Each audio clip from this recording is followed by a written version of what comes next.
Welcome to Chillin' 101. We hope this video helps. Combine 1 cup milk powder, 1/3 cup all-purpose flour, 1 tsp baking powder, and a pinch of salt in a bowl.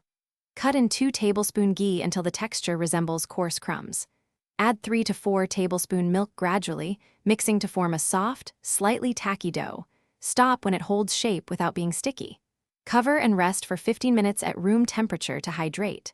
After resting, divide the dough into 12 equal portions, about 18 grams each, and roll each portion smooth to prevent cracking during frying. Fit a piping bag with a medium star tip and lightly oil it so dough slides easily.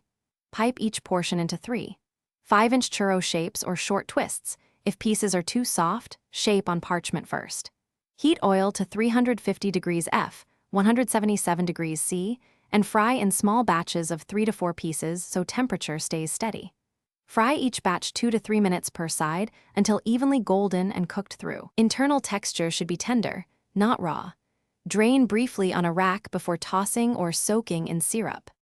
Combine 1 cup sugar and 1 cup water in a saucepan. Add 1 tsp crushed cardamom and bring to a boil. Reduce heat and simmer 8 to 10 minutes until slightly syrupy, then stir in 1 tsp rose water off heat. Keep warm. For assembly, either dip warm Gulab Jamun Churros into syrup for about 30 seconds or lightly brush so they absorb but retain some crispness. Finish with crushed pistachio or cinnamon sugar on top and serve immediately warm. You can drizzle extra rose syrup or serve with warm rabri. Thanks for watching. Consider subscribing if we helped you.